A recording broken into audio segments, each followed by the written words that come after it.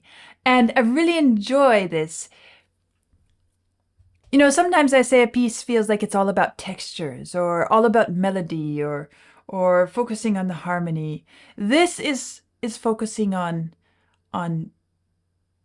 tonal colors, but it's not trying to just put as many in as possible. It's as if they've made a very careful selection of, we want this and this and this. And as I'm thinking of this idea of a many shades of one color painting, I don't know, I'm thinking that actually maybe white is a good color. And it's not just because of the title, White Room, but it's because I'm imagining myself looking at a painting that has, let's say, a lot of different warm whites, and maybe just some touches of a few little spots of something that you couldn't quite call white, but it comes from the colors that are warming the whites. And I like the idea of that, and it seems to fit this piece of music as far as what I'm hearing sonically. It's really a nice feel. I want to go back and listen to the two main musical thematic sections, just one spot of each, because there are a couple things else that I want to point out as well. In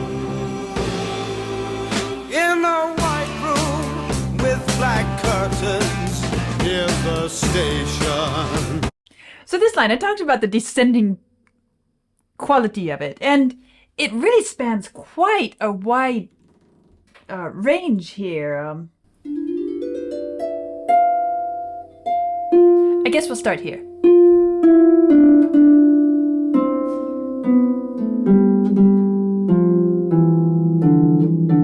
That's over an octave, but doesn't it feel so contained and compact and smooth when we listen to it? We don't even really recognize that he's traveling that far with his voice. And one of the things I kind of like about this is that it's not very often. Okay, we often hear a line which kind of descends a bit and has a downward path of travel. We often hear lines that have a descending scale. But even in rock music, what I've heard of it so far, and the pretty common use of modes within the rock genre and in classical music, it's not very often that I hear such a straightforward, raw, descending modal scale. And okay, for example, let's just pull out an easy Christmas carol that uses a descending line. We all recognize that. It's a descending major scale, but it's part of a Christmas tune. Okay, now this one uses the same sort of walking down.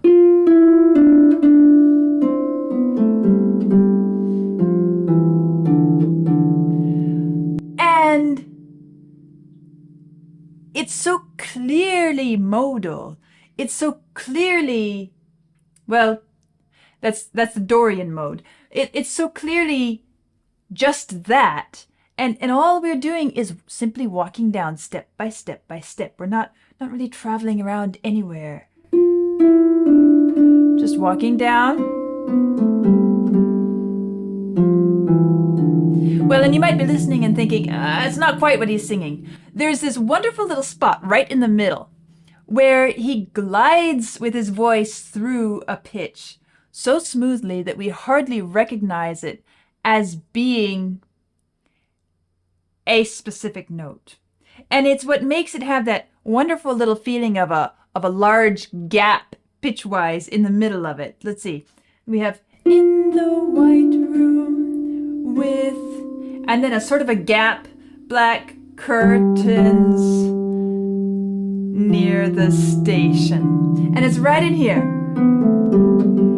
If we listen to this, notice how his voice kind of smoothly travels quite a long distance. In a white room with black curtains. He just lies down with black curtains, and you don't really know exactly what pitch he's singing, but if we were going to place a specific pitch to it, that's probably the closest we can get, because it doesn't have the feeling of a it doesn't quite work. Neither does this. We don't get far enough, and it's really awkward. It needs to be this smooth. But his voice is simply just gliding through those pitches. But what I love about it is that it's so simply a descending line, modal line. I'm going to say scale because scale simply means note by note by note in this context. And that is basically the sum total of the melodic material for 4 whole lines, basically the whole verse.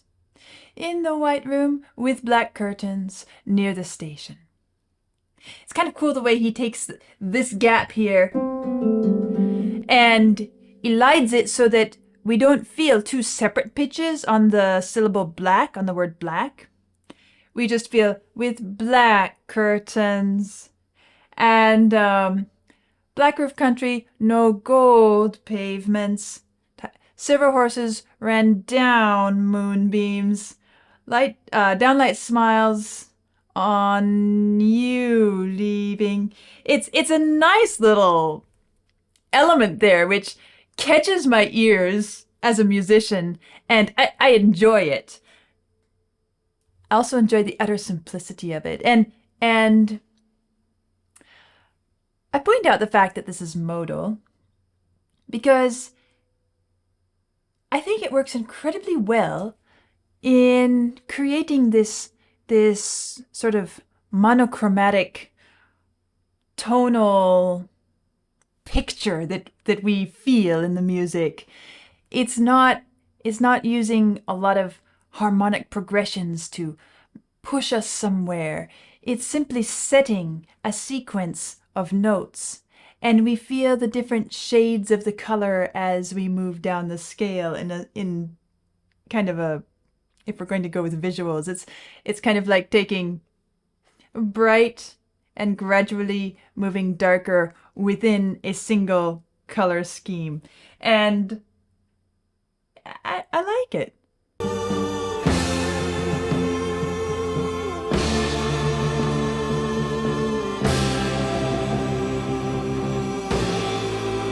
In a white room with black curtains near the station.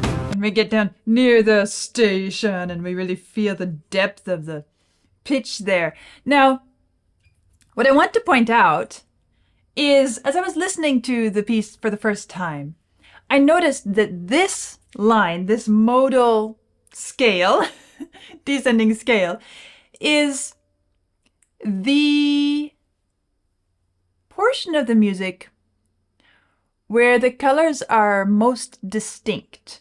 The tones are the brightest, the strongest, the most strongly outlined. Once we pass through this, let's go ahead and finish getting through this and hear it several more times. Black roof country, no The drums are a little bit more distinct here. tired stars. The bass, pulse, pulse, pulse, pulse. Silver horses ran down moonbeams. The guitar is a little bit more assertive. Dawnlight smile on you leaving my contentment. And then, this next portion, he switches to falsetto. Everything softens and lightens a bit, but we don't have that strong descending line. Instead, we just working in a smaller range, right in here. In this place where the sun never shines.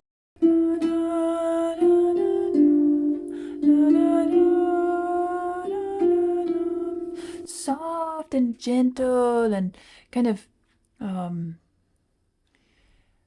as if you're lying there watching the light stream through the window and just kind of in a reverie, in a daze a bit. And there's this feeling of lightness about you, about the space. I like the way that this strong descending line is also the place in the music where we have the strongest presence, instrumentally, vocally. And then when we have a little less force downwards, we end up with a lighter voice, a lighter instrumentation. It gives a particular strength to the descent so that it doesn't sound depressed. If we were to take that portion and sing it, perform it in the light style, well, it would really change the overall feel of it.